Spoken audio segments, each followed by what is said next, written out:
Why is cattle rustling not easy to overcome? Shida kuu ambayo tuko nayo ni hii mambo ya sisi wenyewe kupigana. This practice continues to threaten the economic mainstay of pastoralist areas. We are willing to play our part as leaders from these communities, but we also want the government to implement the law as it is. Government has enough intelligence to know who is fueling conflict in every single county and between counties. Let the law take its course. Criminals roam around in pastoral areas, but no one seems to punish them. We want to make cattle rustling a capital offense.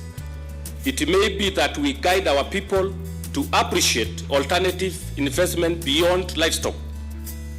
For centuries, most pastoralist communities who occupy most parts of the country have faced many challenges that are caused either by factors beyond their control, including unpredictable hostile climatic conditions, or others that are self-inflicted, such as cattle rustling and clan rivalry.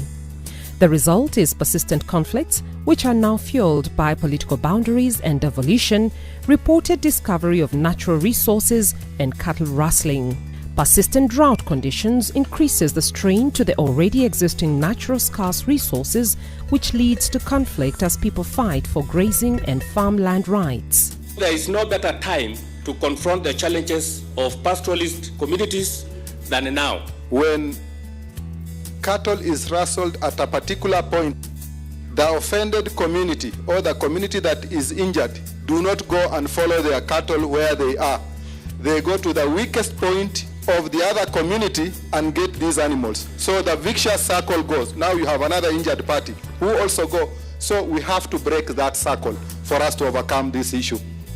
Other factors such as historic, economic and political marginalization, resource depletion and the growing availability of small arms and light weapons are among the major factors causing conflicts in the regions. As a result of these conflicts, communities are left with reduced crop and livestock yields, increased casualties as many people are injured and others killed. Many are displaced and their property destroyed. Social services are also affected, including closure of schools, health centers and other outdoor activities as intensified state of insecurity continue to ravage these communities.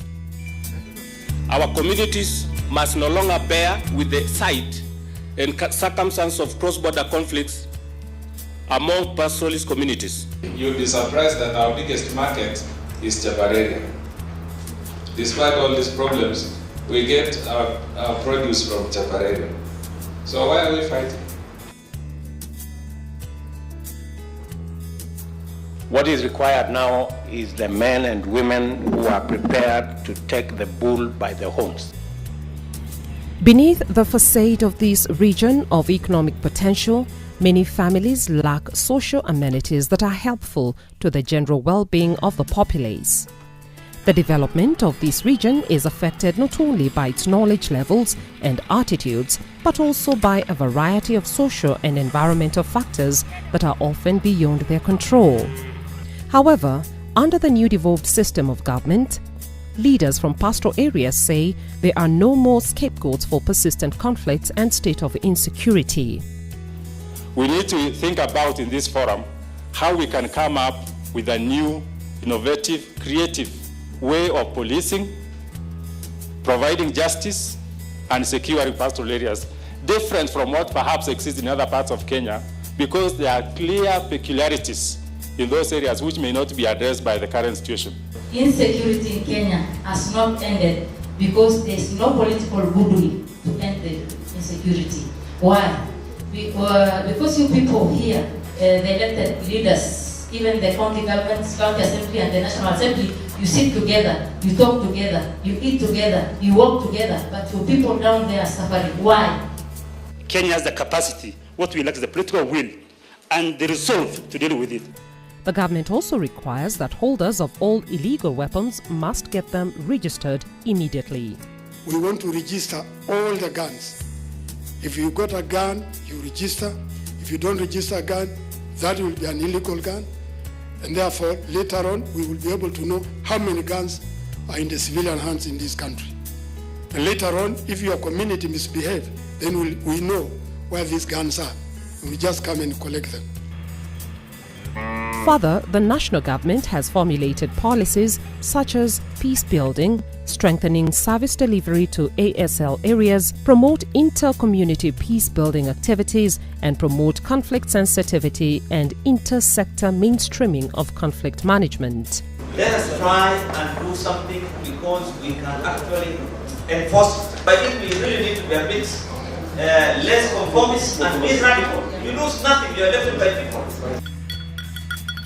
Driven by the desire to improve the socio-economic well-being of their people and reap full benefits from the devolved system of government and technological knowledge, pastoralist community leaders under the Pastoralist Leaders Summit are looking for solutions that will help their communities look at themselves and their resources in a different light, that in the end will encourage them to look within themselves rather than elsewhere for solutions that will in the end empower them to realize their full potential. A lot of officers, quite a number of officers are also posted to pastoral areas who don't understand the pastoral system. Other than saying, thinking of what the government is not doing or cannot do, let us first do a soul searching within ourselves. The narrative of economic marginalization is no longer sustainable. It is now acknowledged that pastoral representation in national government is about adequate. Pastoralist leaders are now alarmed that unless the rising conflicts and insecurity in their areas are stopped, their region risks losing the benefits of the devolved system of government. The age-old practice of cattle rustling, which has mutated into organized and sophisticated crime, must be halted now. We also want, as members of parliament, to deal with the issue of cattle rustling as capital punishment. It's robbery with violence. We have not criminalized cattle rustling. All leaders, when such a problem occurs and police move in to arrest, instead of identifying criminals, all of us leaders rally behind our own people. This is where the problem is. The issue of boundaries has become the strongest impediment to peace in pastoral areas. We want, when boundary issues are the conflict, let the government be plain and clear and say, this is where the boundary lies. They are now focused on the future rather than the past. They are taking advantage of the present realities to empower their communities. It's everybody's hope that Pastoralist Leaders Summit's effort will in the end positively affect the lives and well-being of millions of pastoralists. If the county government can begin to use resources in a way that includes more people, addresses those historical grievances, feelings of exclusion and marginalization, it can be a step in resolving some of this conflict. For our colleagues in Pokot and other counties where cattle rustling is still an issue, we can probably help with a leaf from those of us in northern Kenya where cattle rustling is now a history. It used to happen many, many years ago, but that I think somehow we have our other issues, but cattle rustling is something that we have left behind many, many years, and I think we could help in many ways. Guiding PLS endeavors is the conviction that lasting peace and security are possible only when the economic and social well-being of all their people is secured. These efforts will in the end act as certification of an individual's social credentials and reinforce one's identity and recognition in a manner that ensures access to more resources, emotional support, and public acknowledgement. And in this manner, social capital acts as a springboard from which individuals and the community as a whole accumulate both economic and cultural capital. This will in turn help community members gain access to socio-economic well-being. Let's have a county-specific resolution and have resources, whether from the county or from the national government, and we have an implementation committee that will ensure that within a specific time frame, these matters are sorted out. In Masai Mara, we developed